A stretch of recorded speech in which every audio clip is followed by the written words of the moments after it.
Welcome to Bloom Today. We have a truly addictive show for you. We're going to be talking about having a need to fill a need.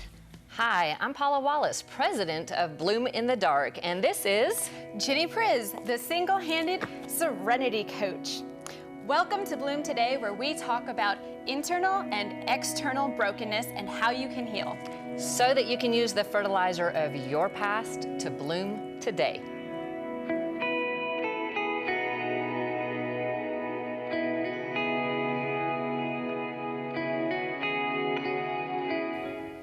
Hey everyone, welcome. Today, obviously, we're talking about I have a need to fill a need. And I've been very needy in my past. What about you, Ginny? Absolutely. There's always that place that I wanted to fill. I wanted something to satisfy, to make some kind of peace. I couldn't really find it where I wanted to find it, though, in the first place. I searched very worldly places. And that was so much fun, let me tell you. And by so much fun, I mean absolutely terrifying and just torturous. Yeah. It set you up for some bad stuff, didn't it? Oh gosh, yeah. I didn't know where I was looking for my peace, but I thought I would find it surely somewhere with, I don't know, alcohol, cigarettes, men. Why not? Isn't that what we're all trying to use? Isn't that what we're all trying to use? Well, it's the temptation to go looking for things, and you almost became a raging alcoholic because you were almost raped. Oh, yeah, that was the first part of that story. The need for peace and the need to calm myself, get back to some kind of stability internally in how I was feeling. Actually, what I didn't recognize at the time, but there was a huge shift internally for me after I experienced an attempted rape. And I was experiencing a lot of panic attacks afterwards, and I thought I was overreacting. I thought it was just me. I thought I was the problem, even after all of that. And, because nothing really happened. So, of course, nothing really happened. Mm-hmm. So I went looking for something, anything, and along the way became almost an alcoholic, except I really became an alcoholic. So, but not stage 4 or the most extreme homeless under the bridge version. Right. Well, that's what I told myself. I can't be an alcoholic because I don't live under a bridge. So clearly, I'm just fine. I've got a great job. I'm able to have relationships. I'm holding everything together. And so therefore, I can't really be an alcoholic. And what I learned when I went to DUI school after getting a DUI is that I was in the 3rd stage of alcoholism. So my brain chemistry hadn't really changed, but yet I was relying on alcohol to numb out the pain. And it had become not just something that I did occasionally, but it was a culture for me. And it was just my attempt to numb all of that pain and that fear that I had experienced from many things in my life, but most specifically was that traumatic event that happened. Right, so I was actually raped. I had no claim to the almost, but the idea that it's still my problem, it's still my fault, and there were the other kinds of abuse that had happened starting when I was 2 and all of that we've talked about before. But I had a good claim because I chose acceptable addictions. Acceptable addictions. That meant that your addictions were better than my addictions? Yes, my addictions were way better than your addictions. It's so funny because we do quantify, like a workaholic is an acceptable addiction because they're a good provider. They're making good money. They work hard.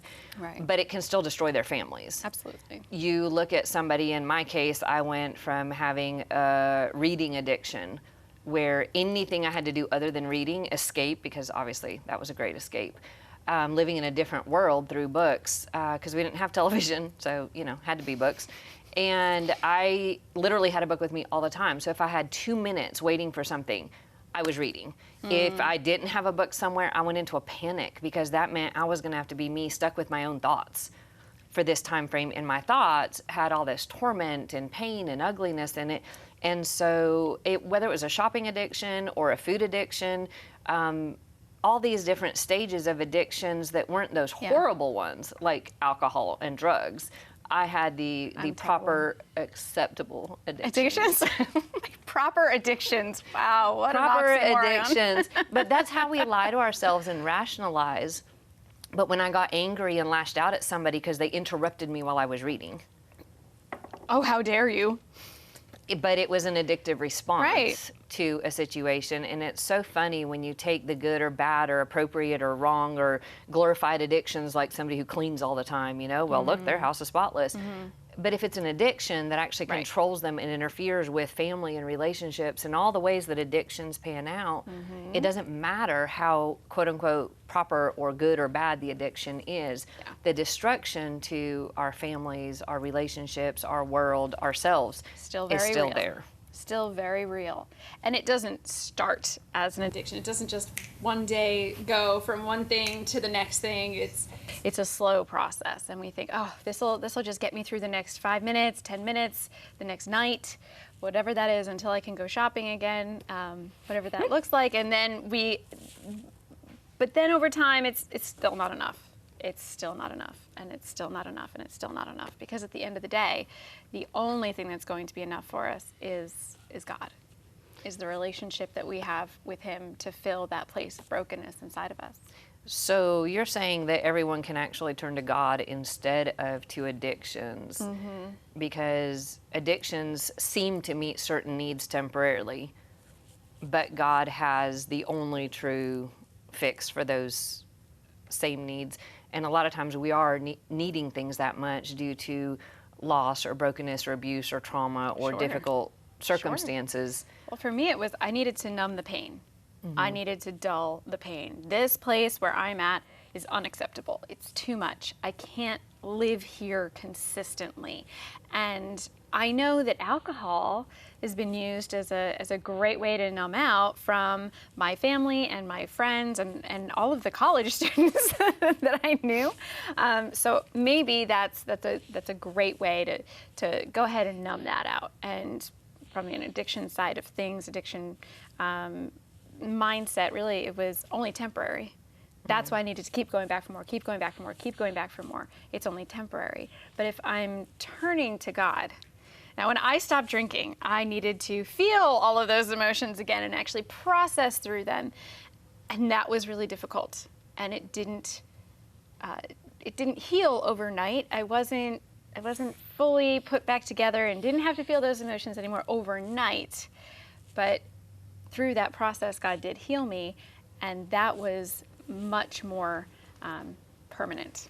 So like it says in John 2:16, that for everything in the world, the lust of the flesh, the lust of the eyes, and the pride of life comes not from the Father, but from the world. And when we go to the world to meet that need, it is such a short, small, temporary fix. Very temporary. But where God's answer may take a while, because it takes renewing your mind, it takes healing, it takes processing stuff, but then it becomes a long-term fix, long-term healing. It actually changes our lives, not just for a second or two, but it can Right. change our lives on a long-term, eternal Level. basis. Absolutely. So I did it to feel safe and in control.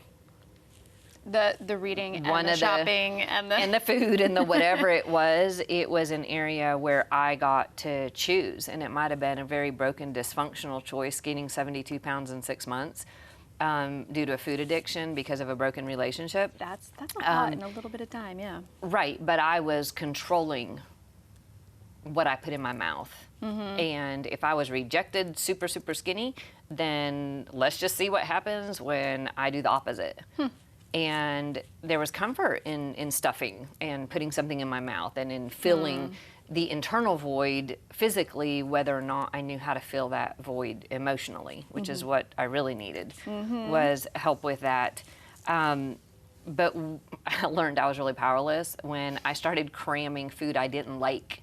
I didn't even like the taste of it. Right. And I couldn't stop myself from shoving my mouth full anyway. My stomach would hurt. I would still. So where you felt in control, all of a sudden you're way out of control. Yeah, it doesn't work too well. That same thing that you used to stay in control is now gotten completely out of control, which of course only puts you in that spiral even further, right? Right, but God's the only one in control. Right. It's this illusion of safety that the world gives us, that these substances or these addictions give to us. But then with God, we know that, well, it's not necessarily that we're suddenly going to be in control when we believe in the Lord. More so, we have this rest in knowing that He's in control, and that ultimately we know where we're going. Ultimately, we know that we will be with Him forever in heaven, and we will never have to live without Him.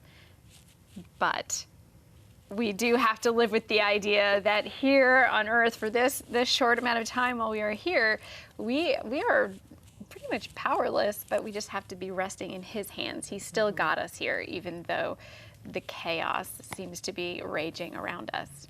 Right, and then there's the whole thing about escaping from circumstances. So y'all, the current temptation for that is Netflix. Oh, yes, absolutely. I would love to just go ahead and escape from binge watch something. It's funny because that's even a thing now. Like binging on Netflix is an acceptable addiction in culture and society right now. But it's the same thing where it's temporary, it's an illusion, and the minute the series ends or the show ends or the movie ends, you're sitting there having to face the pain and the reality of your life and all the stuff that comes from it. And it's such a misguided thing anytime we take anything to help us escape, because at the end of it, it's done nothing but waste time. Exactly. And time we could have been spending processing and healing and bringing this to God and building a relationship with Him and understanding and resting that there is peace with Him in the middle of the storm that we're going through. We could have spent that time healing, but rather we decided I know I have spent a lot of time saying, hey, Netflix sounds really great. I've had a hard day. Let me just, and it can be that same kind of cycle again of trying to escape. Do we have a coaching tool? We absolutely do. I do want to share, though, Ecclesiastes 7:5. It is better to heed the rebuke of a wise person than listen to the song of fools. And that specifically to me is the Netflix, the books, the escape is the song of fools. It's that temptation to just ease into something, that seduction that is there, but it's never going to give us what we actually need. So if you want to dig into this a little bit more, like Paula mentioned, we do have a coaching tool, and that's just a couple pages of a worksheet where we outline the lesson that we have gone over. We give you some scriptures to deal with this. You'll answer some questions to find out how you can apply this to your life, what this really looks like, and then some exercises to help you walk out of where you are to where you want to be. And we have a song? We absolutely have a song, and this is something that I think is really speaks to the idea of faith and how God can come in no matter where we are in that addiction cycle, or no matter where we are anywhere in our life. It doesn't have to be necessarily in the midst of addiction, but just the healing power and the turnaround power that God has. Would you like to read that for us? Oh, please, please, please. Cutlass has the song "What Faith Can Do," and yeah, let me just read it. Everybody falls sometimes. Got to find the strength to rise from the ashes and make a new beginning. Anyone can feel the ache. You think it's more than you can take, but you are stronger. Stronger than you know. Don't give up now. The sun will soon be shining. You got to face the clouds to find that silver lining. I've seen dreams that move mountains. Hope that doesn't ever end. Even when the sky is falling, I've seen miracles just happen. Silent prayers get answered. Broken hearts become brand new. That's what faith can do and has done. It doesn't matter what you've heard. Impossible is not a word. It's just a reason for someone not to try. Love it. Everyone scared to death when they decide to take that step out of the water. But it'll be all right. Life is so much more than what your eyes are seeing. You will find your way if you keep believing. I've seen dreams that move mountains, hope that doesn't ever end. Even when the sky is falling, I've seen miracles just happen. Silent prayers get answered. Broken hearts become brand new. That's what faith can do. Overcome the odds. You don't have a chance. That's what faith can do. When the world says you can't, I'll tell you that you can. I've seen dreams that move mountains, hope that doesn't ever end. Even when the sky is falling, I've seen miracles just happen. Silent prayers get answered. Broken hearts become brand new. That's what faith can do. Even if you fall sometimes, you will have the strength to rise. And that leads us to the person who reminded us about the power of this song, who's here. Absolutely. Yes, this is a Southern Baptist preacher who became an alcoholic and a misfit, but then turned everything around, obviously, if he's now a preacher. Preacher Morgan, would you come in and share with us a little bit? Welcome to our kitchen. Hey. Thank you. It's nice to have you. You too. Come on, sit down. So you actually are an author today. I am. Congratulations. Thank you. And Thank your you. book is Renegade Preacher. Yes, ma'am. From Rape to Recovery is the title, is the subtitle of that. So is that what led into the rape that you experienced? Is that what led you to becoming a misfit, as you say in your book? Pretty much. Up until age 12, it was an awesome life. I grew up in a very middle-class America, Boston neighborhood, everything we ever wanted.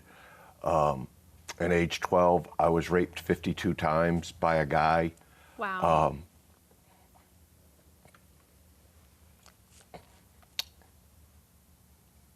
And Mr. Nice Guy went out the window. Mm-hmm. And then I had to fight for survival. I had to fight for myself. And that sweet, innocent 12-year-old was gone. I'm sure. And what was the remnants was a misfit is just kind of putting it mildly. You were angry, weren't you? Oh, it goes beyond sure, anger. yeah. It was actual rage. Yeah. It literally went beyond. The school systems didn't know what to do with me, so the school systems threw me out. And no one knew that this was happening to you. No, but Yeah. it's funny, my mom can point to the day that everything changed. Right.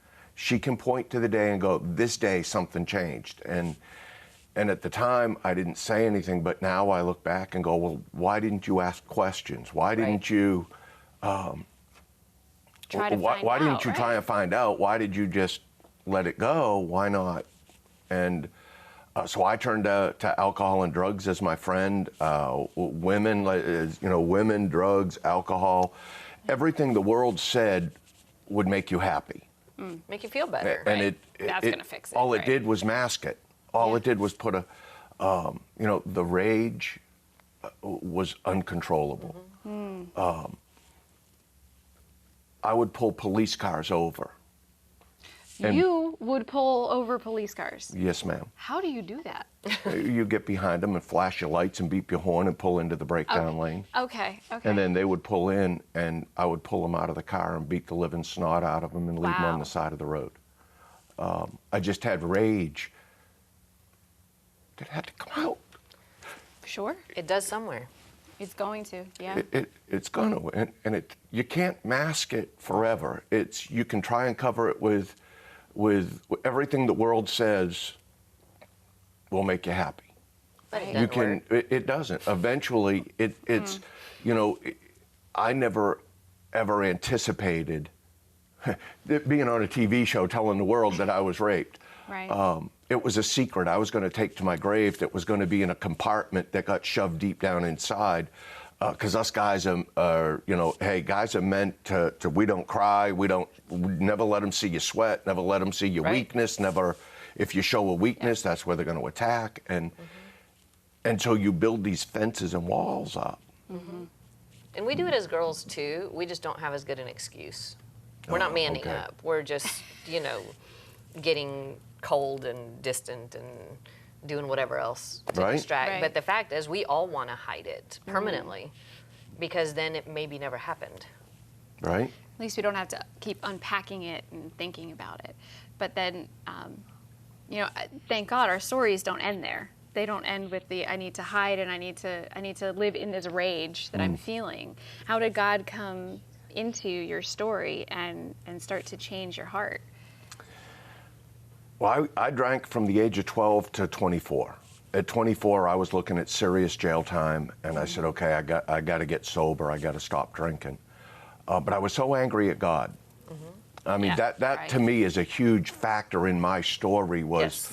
Yeah. the church and church people would say, just trust God. And my thinking was, well, where was God when I was being held down and raped? Yeah. Where was God? Well, he was there watching. Really? And you want me to trust that God? Right. And so that became a real struggle, even in AA, of getting sober. So I went 10 years sober without God. I just It's like kind of white knuckle. That's white a knuckle, long time to white knuckle sobriety. Yeah. And finally, in a moment, 10 years in, my wife had written me a missing persons report. It was kind of a letter to me going, where's the man I married? Where's this person? Where is he? Because the anger and rage was still there. Because Right. just because you get sober does not mean that the baggage is still with you. Right, you're still broken. You're still, Right. you've got to deal with it. Right. All your drinking and drugging does is mask it. And so when I got sober, I did it without God. And 10 years in, my wife was like, look, I'm done. And I said, so am I. I'm either going drinking or I'm putting a gun in my head and I'm blowing my brains out because I can't live this way. Right. And it was in that moment of brokenness of totally, well, I can't drink, I can't drug, and I can't kill myself. Let's try God. And it was in that moment that we ended up going to this, and we got blessed. We found an awesome church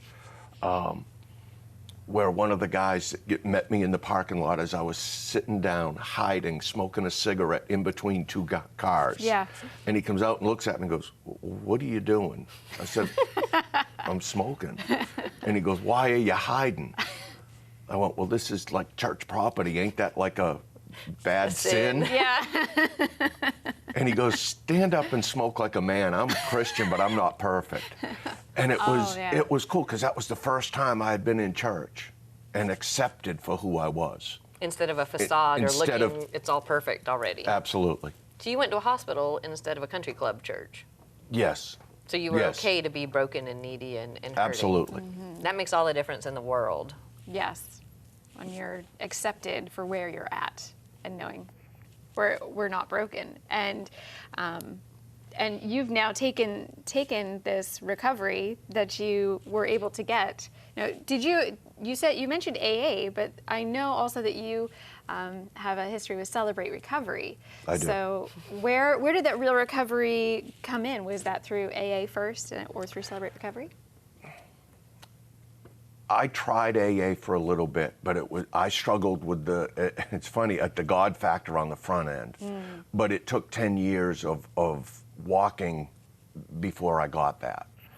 And so I love Celebrate Recovery now. I love the steps of Celebrate Recovery. I love how it teaches you that, yes, you've got to deal with the baggage just because you get right with God, just because, you accept Him as your Savior.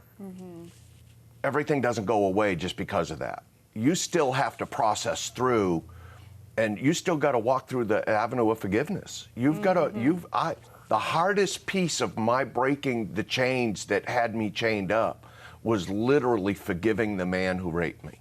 Oh, yeah. And that was huge. But once you break through that, everything else becomes so much easier. It's doable instead of impossible. Correct. With God's help and actually starting that process of dealing with the original brokenness that kind of set you up for the anger and the rage and the pain and all the things that the addictions were an escape from, right? Correct. Right. Yeah, so we all walk that on different levels. Yeah. But it's the same story. The addictions being the symptom of what you actually had to get to the root of and get to Absolutely. absolutely deal with and forgive and let go, which I'm sure was not easy. That's by far the hardest thing I've had to do in this lifetime. Yeah. Is forgive the guy who did that. But you found freedom. But it says freedom in it. And it's, you're not forgiving him for him. You're forgiving You're him for forgiving you. him for you. Yes. It's, you know, he's still got to deal with God. Right. You He's know, still accountable I've to just God, let him absolutely. I've let him off my hook. I don't need to deal with it today. No, and you're not condoning what he did. You're not saying it's okay. You're saying it's not okay, but you're no longer going to hold on to the anger and bitterness that goes with that. You're letting him off of your hook so that he is accountable to God directly without you having to suffer for it. Correct. Because otherwise, you're punishing yourself. That whole saying of it's drinking the poison and expecting somebody else to die. Like, that's what bitterness does to us. But forgiving, because it's hard, because it's got to be gut level to be real. And it takes time. It takes a process to do that. But with God's help, it's possible. And I know for me, Praise it was God. the freedom that came out of it. For you, it's the fact that you have a totally different life now. Your marriage, you still have a wife? I do. I do. I've met her. She's beautiful. We have survived it. We have worked in ministry together for 20-something years now. Our life is now focused on helping other hurting people get their freedom. That was the whole purpose behind writing the book. Was there are so many hurting people out there. Oh, yeah. Yeah. And hurting people hurt people. And there are so many people, as a pastor, I can see it this way, that even the church is not equipped in most cases to help hurting people that come in the door. Right. And I just thank God I happened to find the right one at the right time. That God has just kind of steered my life. And I never thought in a million years that I would be a Southern Baptist preacher. I mean, that just... sitting in a jail cell, you didn't think you'd be a Southern Baptist preacher? And I mean, that's a trip. But it's also, you've got to overcome, because most people look at churches and see the churches as hypocrites. Right. And the people in the church as hypocrites. And that they need to know, as you said, we are a hospital for hurting people. Exactly. And that we do have the most absolute awesome surgeon in Jesus to fix our deepest hurts, the deepest wounds, the deepest everything we suffer. Thank you. Thank you so much, Preacher Morgan, for being here. We are celebrating you today because you are our ex-victim of the week. We're so appreciative that you would come and share with us. So we have a gift package for you. And this is where we pull your wife in, because we kind of doubt you're going to wear this necklace, but you never know. It's an ex-victim. The X with a little V for the victim, that's saying that you don't have to be a victim anymore. And your wife can wear it as a reminder to you and her. To bloom Bloom today.